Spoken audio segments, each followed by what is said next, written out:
Badai ka este? Gick det fint? Så bra. Säg hej. Hallo, hi. Ja, hvordan gikk det, Astrid? Pappa? På turen? Okay. Ja, badai ka este? Gick det fint? Så bra. Säg hej.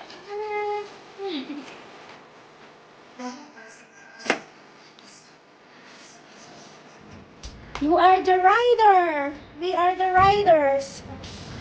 Yes.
Here we go.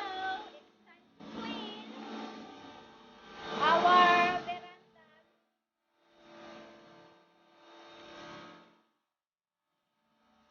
Ganyan pala yan, honey. Dali na. Can I try it?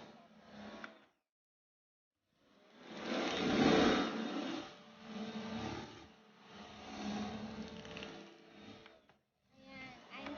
I'm cleaning. Ang asawa ko sa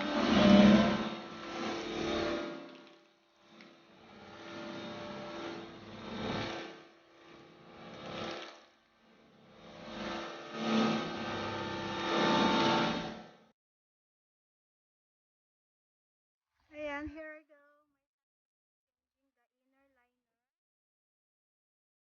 Of the basenga. Really a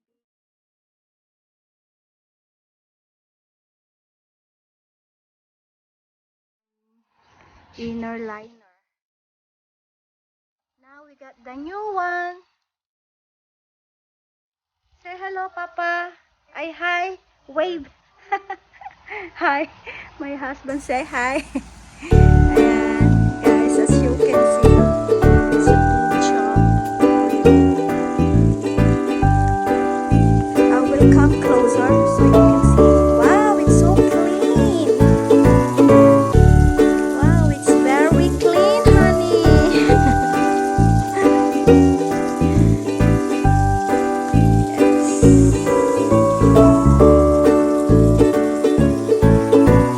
Ang ganda-ganda niya na, guys, pero it's a big job.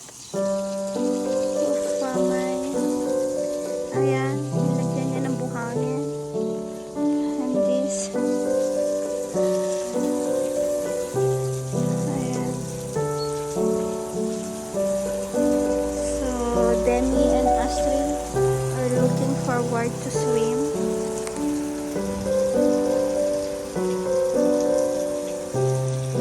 Hi, Papa. Say hi. Honey. For my vlog.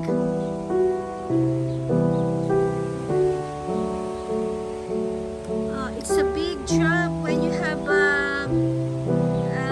basenga. Ayan, nag-change sa asawa ko. Change ng asawa ko yung aming pool. The cover. Ayan, we got the new cover.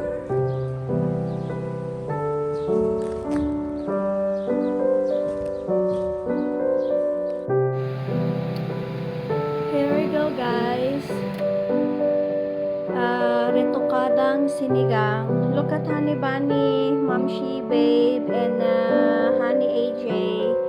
Ayan ang aking sinigang, and with all the vegetables from the rest from yesterday. So I put it all of it here, and together with the sili. Yan. I have the long sili one, the green sili one. So I cut it into two. So I have 4, so it's gonna be 8. Lucky number, lucky 8. Ayan, so this is my retokadang sinigang, fish sinigang. Looking forward.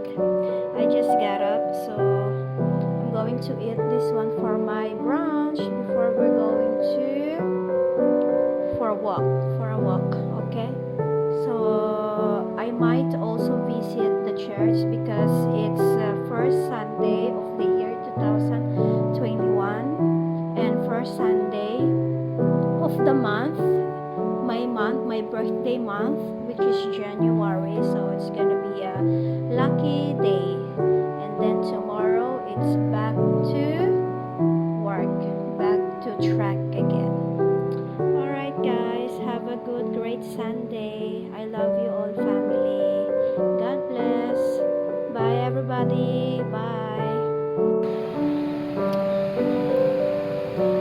Here we go, guys. I'm cooking the vegetables with coconut milk.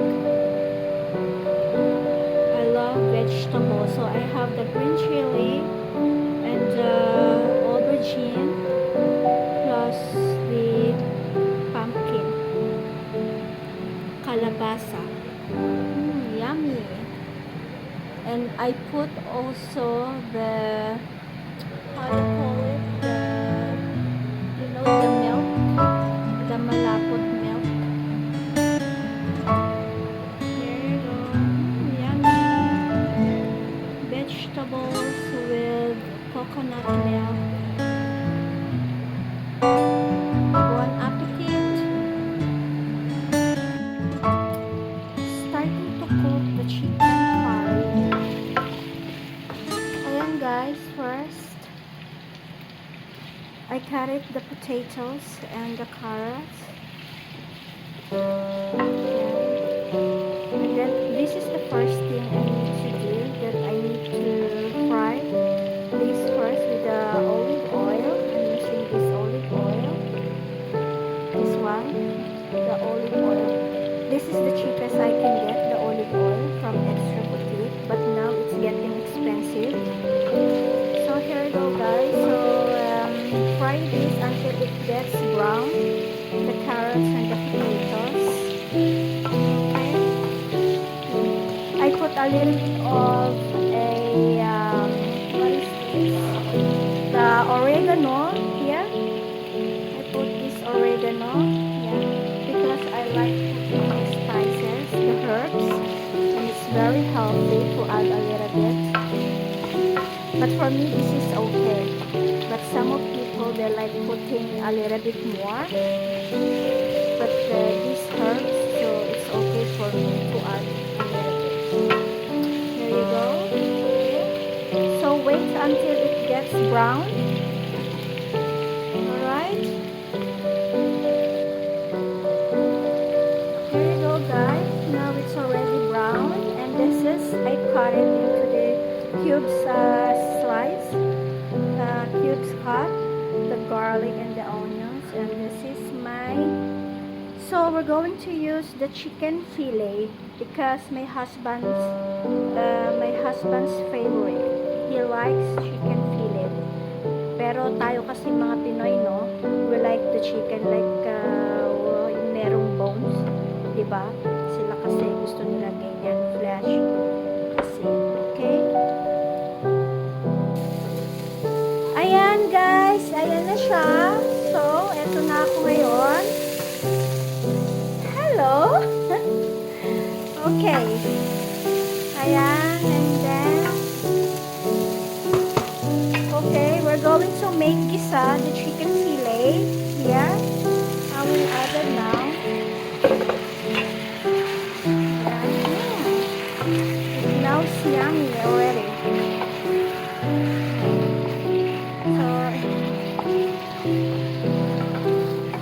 Because of this chicken fillet, it's easy to cook. So I have to cook this first, and then this fillet until it gets brown. We will add it the coconut milk for more flavor, of course. And then we will be added the pepper. We call it paprika in Norway.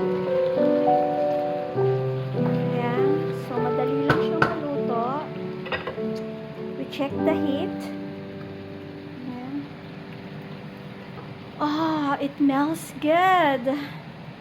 Yeah, I can smell now. It's really good.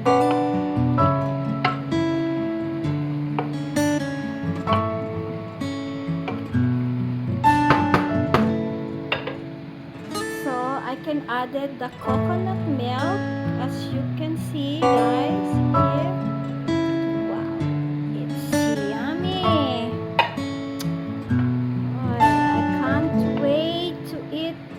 Chicken curry. This is my actually guys, this is my my second time cooking the chicken curry. The first one, it was really amazing because it was perfect.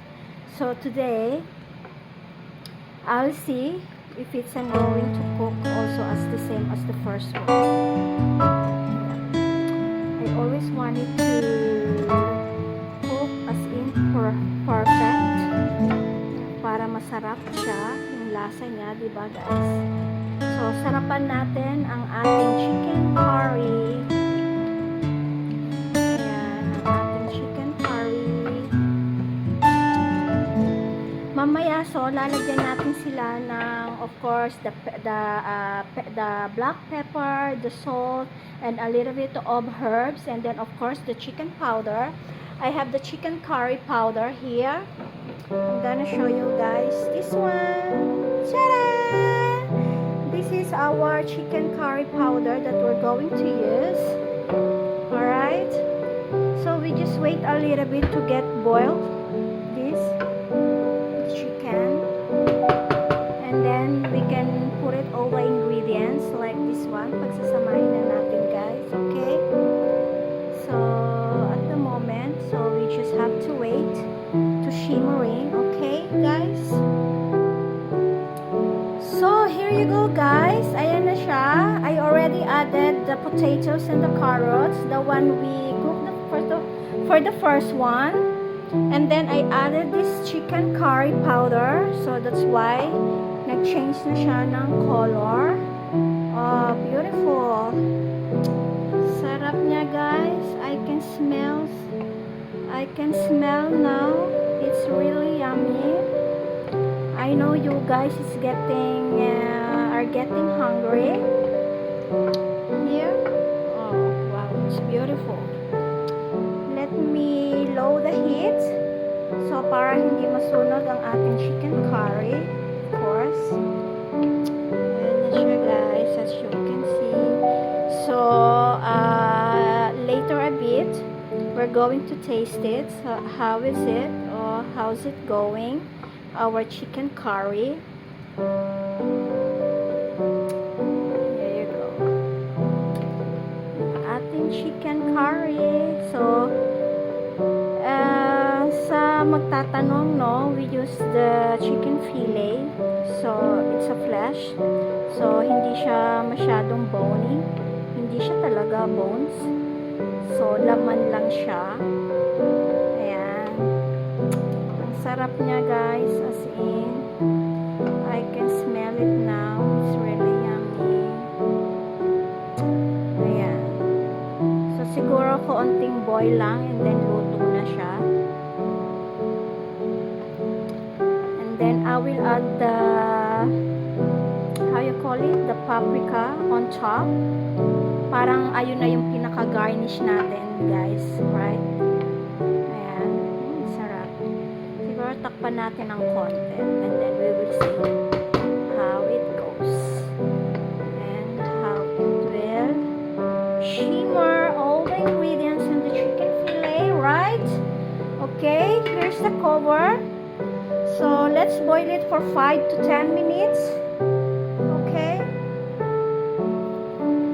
Here you go, guys. So now I put the paprika and the green chili on top just to add the flavor and the garnish. You see how it looks like? It's beautiful, right? It's very colorful and very masarap. It's very, very, very kaaya-aya. So here you go, my chicken curry. A la Rick's Baby Star. Bon appetit. Have a good dinner, guys. Ta-da! Chicken curry in the kitchen at Rick's Baby Star. So don't forget to subscribe, mga netizens, mga friends natin dyan out there, and our family na hindi pa kayo na-subscribe kay Rick's Baby Star. So please do so. Alright, so thank you and God bless everyone. Have a good Sunday. Bye. Here you go, guys. I cook pancit for my special day today. As they said, pancit is for long life. Yay! Happy birthday to me. Here is the pancit I cook. And I have also the sopas, pancit, and the spring rolls. And that's gonna be for today and for tomorrow when my honey come back from work. Yes, pancit for long life as the traditional in the Philippines. Every time you have every year you have a birthday. So we always cook pancit for our long life. Thank you, Lord. Thank you for the gift of life. Happy birthday to me. Yummy pancit. I use the white one and this sesame here. Sesame fro. It's very good. Just on top here, as you can see, the sesame fro, sesame seed, and of course the favorite pancit canton noodles here.